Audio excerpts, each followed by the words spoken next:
Hello everyone, मैं बसंत मौर्य स्वागत करता हूं आपको हमारी आईएएस पॉइंट के यूट्यूब चैनल पे।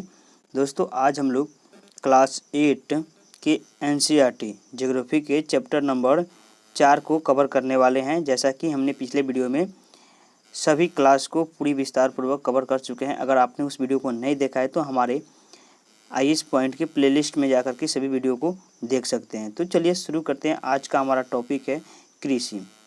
देखिए, हमारे देश में ज़्यादातर तो कृषि ही होती है। चलिए हम इसको एक कहानी के माध्यम से समझते हैं। देखिए, गुरप्रीत, मधु और टीना, ये तीनों एक दोस्त है जो एक गांव से गुजर रहे थे। वहाँ उन लोगों ने एक किसान को खेत की जुताई करते हुए देखा। किसान ने उन लोगों से कहा कि वह गेहूं की बुआई करने जा रहा है और मृदा अधिक उपजाऊ बनाने के लिए अभी खाद डाला है। उसने बच्चों से कहा कि गेहूं मंडी में अच्छी कीमत पर बिकेगा, जहां से उसे आटे में परिवर्तित करके कारखाना में डबल रोटी और बिस्कुट बनाने के लिए ले जाया जाएगा।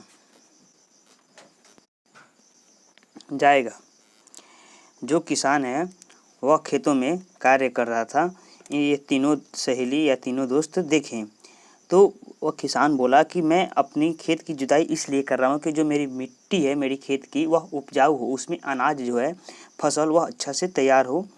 और वह ये भी बोल रहा है कि यह गेहूँ जो मंडी में जाएगी बाज़ार में, तो इसकी कीमत पर, अच्छी कीमत पर बिकेगी और ये कारखाने में जाएगी जब गेहूँ, तो बिस्कुट, डबल रोटी और बहुत सारी चीज़ें बनेंगी। तो चलिए आगे देखते हैं। पौधे से परिष्कृत उत्पाद तक के रूपांतरण में 3 प्रकार की आर्थिक क्रियाएं सम्मिलित है। ये प्राथमिक, द्वितीयक और तृतीयक क्रियाएं हैं। प्राथमिक क्रियाओं के अंतर्गत उन सभी क्रियाओं को शामिल किया जाता है जिनका संबंध प्राकृतिक संसाधन के उत्पादन और निष्कर्षण से है।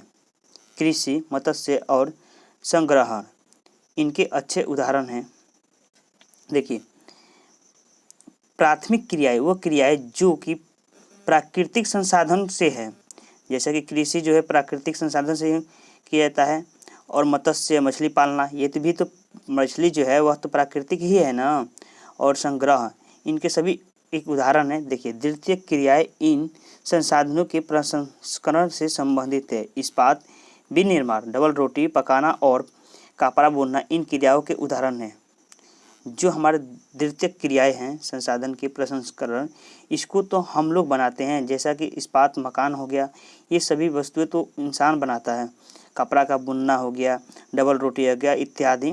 देखिए, तृतीय क्रियाएं प्राथमिक और द्वितीय क्षेत्र का सेवा कार्य द्वारा सहयोग प्रदान करती है। यातायात, व्यापार, बैंकिंग, बीमा और विज्ञापन तृतीय क्रियाओं के उदाहरण हैं। देखिए, हम लोग क्या करते हैं, खेती करते हैं। खेती करके जो अनाज होता है उसको मंडी में बेचते हैं, और मंडी क्या करती है, उसको कंपनी को सेल करती है। और जो कंपनी होती है वह क्या सेल करती है, वह उसको अच्छी तरह से, जैसा बिस्कुट हो गया वगैरह, जो भी वस्तुएं हो बना करके वह फिर मार्केट में उतारती है। तो देखिए, यातायात हो गया, व्यापार हो गया, बैंकिंग हो गया, बीमा हो गया, विज्ञापन हो गया, तृतीय क्रिया के ये सभी उदाहरण हैं, तृतीय क्रियाएं। आइए जानते हैं शब्दों की उत्पत्ति कैसे हुई। एग्रीकल्चर जो शब्द है, इसकी उत्पत्ति लैटिन शब्द का एगर तथा एग्री, जिसका अर्थ होता है मृदा, और कल्चर, जिसका अर्थ कृषि करने में से हुई है। देखिए, कृषि जो है एक प्राथमिक क्रिया है। फसलों, फलों, सब्जियों, फूलों को उगाना और पशुधन पालन इसमें शामिल है। देखिए, पहले क्या होता था कि खेतों की जुताई करने के लिए हम लोग बैल का उपयोग करते थे, आज भी करते हैं, लेकिन ज़्यादातर आज तो ट्रैक्टर वगैरह बहुत सारी मशीनें आ चुकी है, तो इससे होती है। तो इसमें पशु भी शामिल है, फसलों, सब्जियों सभी को उगाने के लिए किया जाता है। देखिए, विश्व में 50% लोग सिर्फ कृषि से संबंधित क्रियाओं से संलग्न है। हमारे जो विश्व के 50% अधिक जनसंख्या है वह सिर्फ कृषि पर निर्भर है।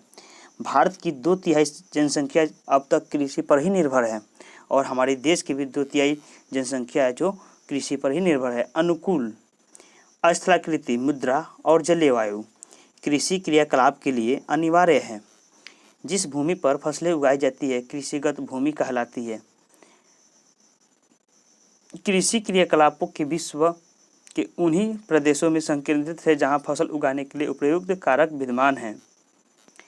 देखिए, हमारी कृषि वहाँ पे ही होती है जहाँ पे सभी साधन उपलब्ध हो, वहाँ पे पानी जाने के लिए पानी की सुविधा हो, जुताई की सुविधा हो, सब चीज़ सारी सुविधाएं उपलब्ध हो। देखिए, ये जो है ये कृषि भूमिगत विश्व का वितरण है कि विश्व भर में कृषि कहाँ कहाँ होता है।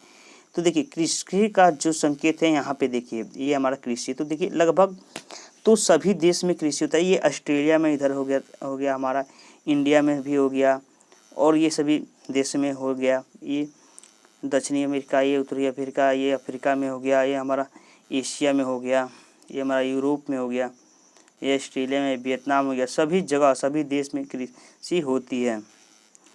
अब आइए हम जानते हैं, क्या आप जानते हैं, देखिए एग्रीकल्चर मृदा की जुताई मतलब फसलों को उगाना, और पशुपालन और विज्ञान एवं कला है, इसे खेती भी कहते हैं।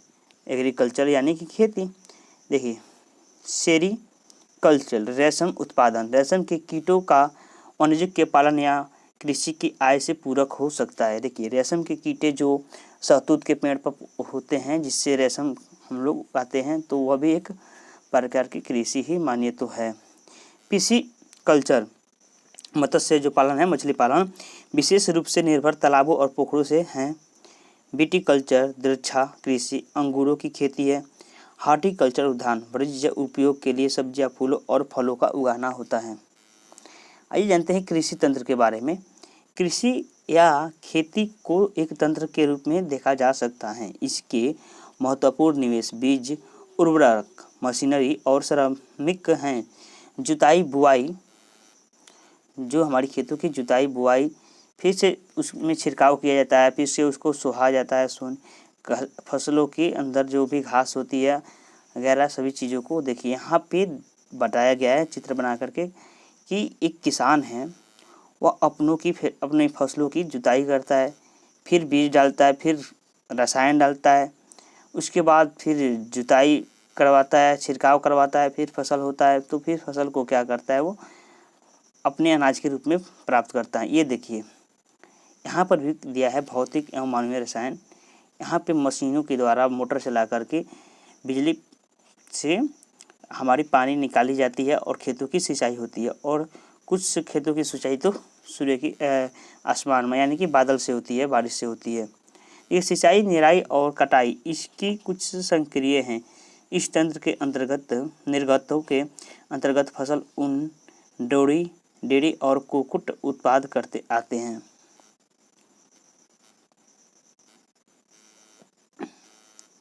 कृषि के प्रकार के बारे में जानते हैं। कृषि जो है हमारी कितनी प्रकार, देखिए कृषि विश्व में कृषि विभिन्न तरीकों से की जाती है। भौगोलिक दशाओं, उत्पाद की मांग, श्रम और प्रौद्योगिकी के स्तर के आधार पर कृषि दो मुख्य कारकों में वर्गीकृत की जा सकती है। ये निर्वाह कृषि और वाणिज्यिक कृषि हैं। देखिए, जो हमारे विश्व में अलग अलग देश में, अलग अलग राज्य में अलग अलग प्रकार की खेती की जाती है।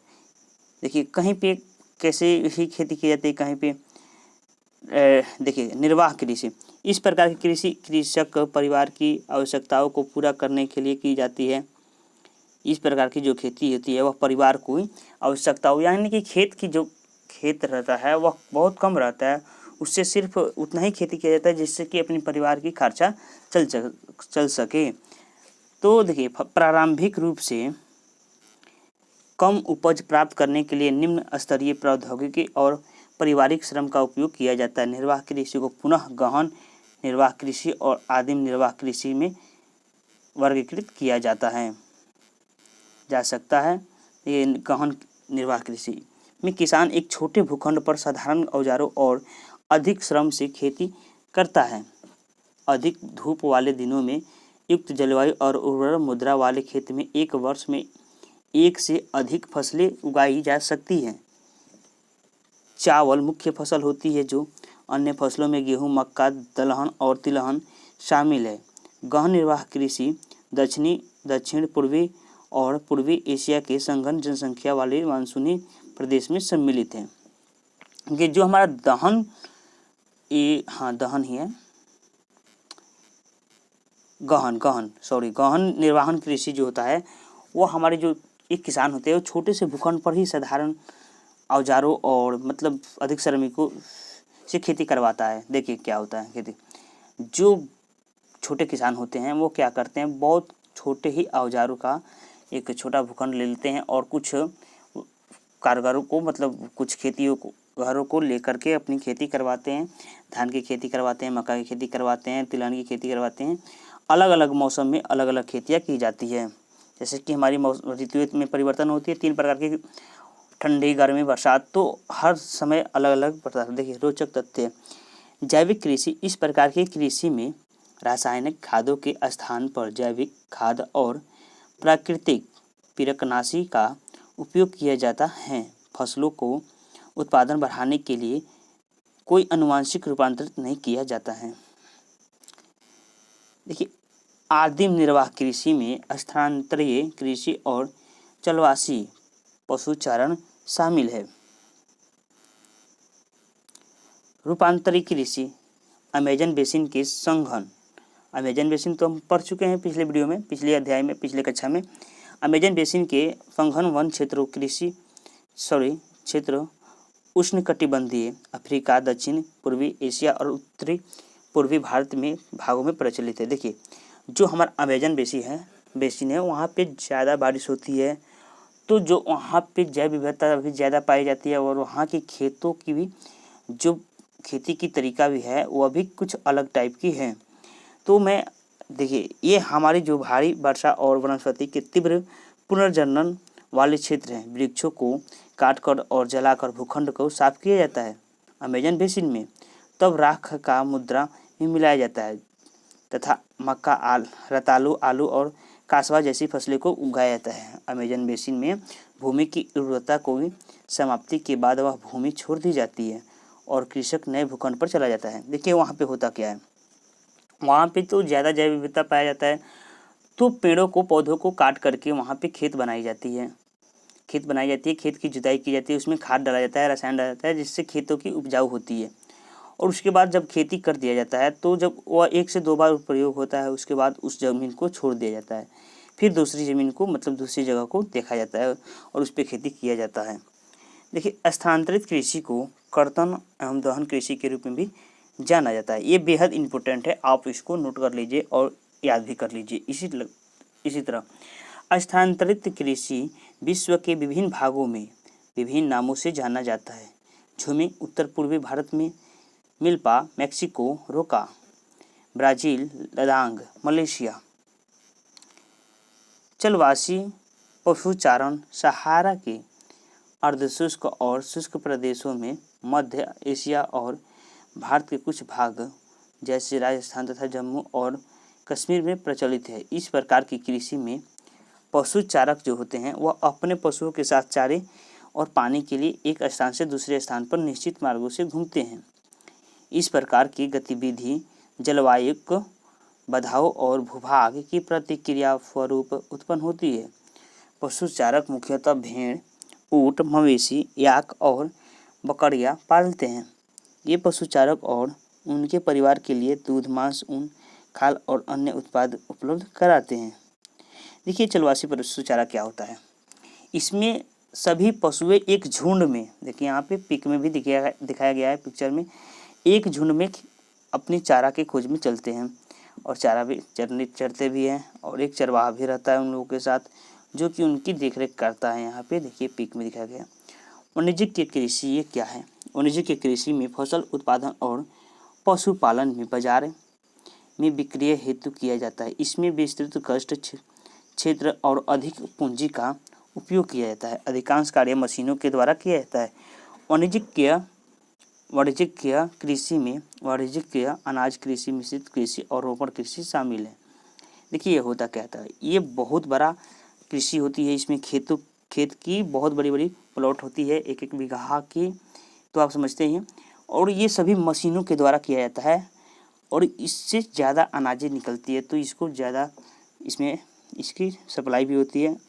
वाणिज्य के अनाज कृषि में फसलें वाणिज्य के उद्देश्यों में से उगाई जाती हैं। गेहूँ और मक्का सामान्य रूप में से उगाई जाने वाली फसलें हैं। उत्तर अमेरिका, यूरोप और एशिया के शीतोष्ण घास मैदान वाणिज्य के अनाज कृषि के प्रमुख क्षेत्र हैं। ये क्षेत्र सैकड़ों हेक्टेयर के बड़े फार्मों में से युक्त विरल आबादी वाले हैं। अत्यधिक ठंड वर्धनकाल को बाधित करती है और केवल एक ही सफल फसल उगाई जाती है। देखिए इसमें क्या होता है, फर्जी के फसल में जो ये फसल होती है, ये गेहूं और मक्का सामान्य रूप से यहाँ पे उगाई जाती है।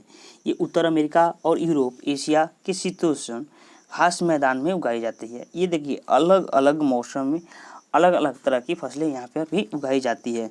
मिश्रित कृषि क्या होती है, जो ये भूमि का उपयोग जो भोजन व चारे की फसलें उगाने और पशुधन पालन के लिए किया जाता है। यूरोप, पूर्वी संयुक्त राज्य अमेरिका, अर्जेंटीना, दक्षिण पूर्वी ऑस्ट्रेलिया, न्यूजीलैंड और दक्षिण अमेरिका में ये प्रचलित है। तो ये भी आप जान गए। अब जानते हैं रोपड़ कृषि के बारे में। देखिए वाणिज्यिक कृषि का एक प्रकार है जहाँ चाय, कहवा, काजू, रबर, केला अथवा कपास की एकल फसल उगाई जाती है। इसमें बृहद पैमाने पर श्रम और पूंजी की आवश्यकता होती है। उत्पाद का प्रसंस्करण खेतों पर ही या निकट के कारखानों में किया जाता है। इस प्रकार की इस कृषि में परिवहन जाल के विकास की अनिवार्यता होती है। रोपण कृषि के मुख्य क्षेत्र विश्व के उष्णकटिबंधीय प्रदेशों में पाए जाते हैं। मलेशिया में रबर, ब्राज़ील एवं कहवा, भारत और श्रीलंका में चाय इसके लिए उदाहरण है। देखिए जो हमारी रोपड़ कृषि है, यह मुख्य रूप से कहवा, काजू, रबर, केला और कपास के लिए ज़्यादा उपयोगी है। और यह जो है यह हमारी जो भारत में देखिए देश भारत में और कहवा में भी, ब्राज़ील में भी पाई जाती है, श्रीलंका में भी उगाई जाती है। अब हम जानते हैं मुख्य फसलें के बारे में। देखिए बढ़ती हुई जनसंख्या, जिस तरह हमारे देश की जनसंख्या बढ़ रही है, वैसे बढ़ती हुई जनसंख्या, जब जनसंख्या बढ़ेगी तो अनाज भी बढ़ेगा, कृषि भी बढ़ेगी और धरती की जो संख्या सब चीज़ बढ़ेगा, तो फसलों की, पेड़ों की कटाई होगी, तो यहाँ पे बहुत बड़ी समस्या भी उत्पन्न हो सकती है। देखिए फसलें कृषि आधारित उद्योगों के लिए भी कच्चे माल की आपूर्ति करती है। गेहूँ, चावल, मक्का और बाजरा मुख्य खाद्य फसलें हैं, जो जूट, कपास और रेशेदार फसलें हैं, और चाय, कहवा मुख्य पेय फसलें हैं। ये केले की रोपड़ कृषि है, चावल की कृषि है। यह इस समय जून का महीना है तो धान की खेती हो रही है। चावल यह विश्व की मुख्य खाद्य फसल है। जो चावल है वह विश्व का बहुत प्रमुख भोजन है, जो कि हर देश में इसकी खेती होती है और सबसे ज़्यादा लोग इसी को भी खाना पसंद करते हैं। यह उष्णकटिबंधीय और उपोष्ण कटिबंधीय प्रदेशों का मुख्य आहार है। चावल के लिए उच्च तापमान, अधिक आर्द्रता एवं वर्षा की आवश्यकता होती है, इसलिए तो यह बारिश में ही इसकी खेती होती है।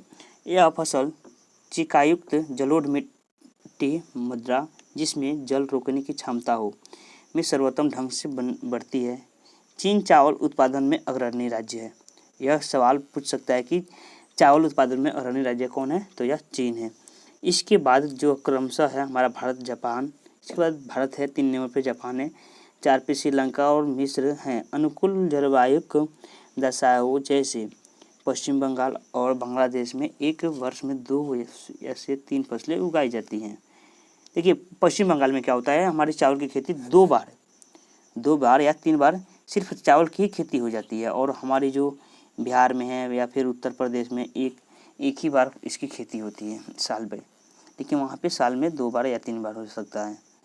देखिए गेहूं के वर्धन काल में मध्यम तापमान एवं वर्षा और से कर्तन, फसल की कटाई के स्तर के समय तेज धूप की आवश्यकता होती है। इसका विकास सुअपवाहित धूममट्ट मृदा में सर्वोत्तम ढंग से होती है। गेहूं संयुक्त राज्य अमेरिका, कनाडा, अर्जेंटीना, रूस, यूक्रेन, ऑस्ट्रेलिया और भारत में विस्तृत रूप से उगाया जाता है।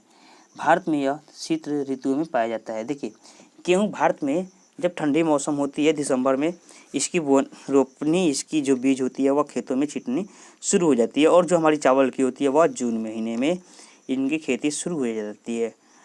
तो ये काफ़ी ठंडी दिनों में इसकी खेती की जाती है और इसके लिए प्रमुख देश है हमारा भारत में ऑस्ट्रेलिया, यूक्रेन, रूस, अर्जेंटीना, अमेरिका से लगभग इतनी सभी देशों में इनकी खेती होती है। ये है अब मिलेट। ये मोटे अनाज के रूप में जाने जाते हैं और कम उपजाऊ तथा बलुई मुद्रा में यानी बलुई वाली मिट्टी में पाई जाती है, उगाई जा सकती है। ये ऐसी फसल है जिसे कम वर्षा और उच्च से तापमान तथा पर्याप्त सूर्य प्रकाश की आवश्यकता होती है। ज्वार, बाजरा और रागी भारत में उगाए जाते हैं। नाइजीरिया, चीन और नाइजर इसके अतिरिक्त देश हैं। आइए अब हम तो जान चुके हैं कि हमारी जो गेहूं की फसलें होती कहाँ होती है। आइए हम जानते हैं मक्का के बारे में। मक्का जो है यह देखिए, ये मक्के की खेती होती है ऐसे। इसके लिए मध्यम तापमान, इसके लिए बहुत कम तापमान होना चाहिए और अधिक धूप की आवश्यकता भी होती है। इसे सुअपवाहित उपजाऊ मृदा की आवश्यकता होती है। मक्का उत्तर अमेरिका, यह उत्तरी अमेरिका और ब्राज़ील, चीन, रूस, कनाडा, भारत और मैक्सिको के में भी पाई जाती है, उगाई जाती है। देखिए, मक्का को कॉर्न के नाम से भी जाना जाता है। विश्व में इसकी विभिन्न रंगों में की बिरंगी की प्रजातियाँ पाई जाती है। हमारे यहाँ तो ये वाली मक्का फेमस है और ये सभी अलग अलग देशों की है। ये हमारी कपास है। कपास एक वृद्धि के लिए उच्च तापमान, हल्की वर्षा, 200 से 210 पालारहित दिन और तेज तपकीली धूप की आवश्यकता होती है। यह काली और जलोढ़ मृदा में सर्वोत्तम उगती है। चीन, संयुक्त राज्य अमेरिका, भारत, पाकिस्तान, ब्राज़ील और मिस्र कपास के अग्रणी उत्पादक है। यह सूती वस्त्र उद्योग के लिए एक महत्वपूर्ण कच्चा माल है। अब हम जानते हैं पटसन के बारे में। पटसन, इसको सुनहरा रेशा के रूप में भी जाना जाता है। यह जलोढ़ मृदा में अच्छे ढंग से विकसित होता है और इसे उच्च तापमान, वर्षा और आर्द्र जलवायु की आवश्यकता होती है। यह फसल उष्णकटिबंधीय क्षेत्र में भी पाए जाते हैं। भारत और बांग्लादेश पटसन में अग्रणी उत्पादक देश है। देखिए, भारत और सिर्फ बांग्लादेश, इसी दो देश में पटसन की उत्पत्ति होती है या फिर इसकी खेती होती है। अब ये देखिए, काफ़ी इसके लिए गर्म एवं आर्द्र जलवायु और सुअपवाहित दोमट मृदा की आवश्यकता होती है। इस फसल की वृद्धि के लिए पर्याप्त ढाल अधिक उपयुक्त होती है। ब्राज़ील काफ़ी अग्रणी उत्पादक हैं। इसके पश्चात कोलंबिया और भारत हैं। कोलंबिया और भारत है जो हमारी कॉफ़ी के लिए काफ़ी प्रयोग है। और देखिए, चाय की खेती हमारी, देखिए ये ऐसी चाय की खेती है।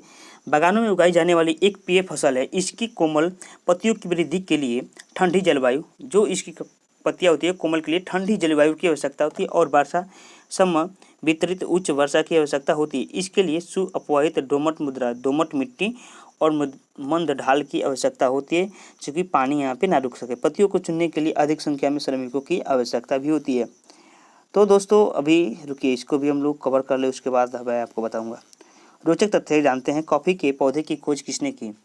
देखिए, कॉफ़ी की जो पौधे की खोज है वह लगभग 850 ईस्वी में काल्दी नाम का एक अरबवासी जो बकरी चराने वाला था, अपने बकरियों को अनोखी उछल कूद और हरकतों को देखकर परेशान था।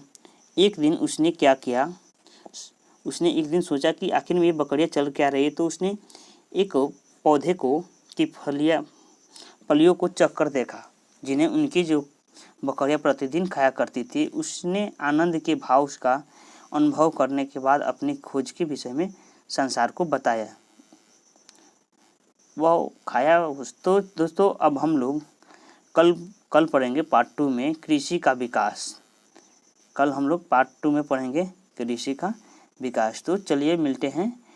अगर आप हमारे चैनल पर नए हैं तो प्लीज़ चैनल को सब्सक्राइब कर लीजिए, बेल आइकन को जरूर दबा दीजिए और हमारे किसी भी सोशल मीडिया पे जुड़ना चाहते हैं तो नीचे डिस्क्रिप्शन में लिंक दिया गया है, जा कर के जुड़ सकते हैं। तो चलिए मिलते हैं अगले वीडियो में। जय हिंद, जय भारत, वंदे मातरम।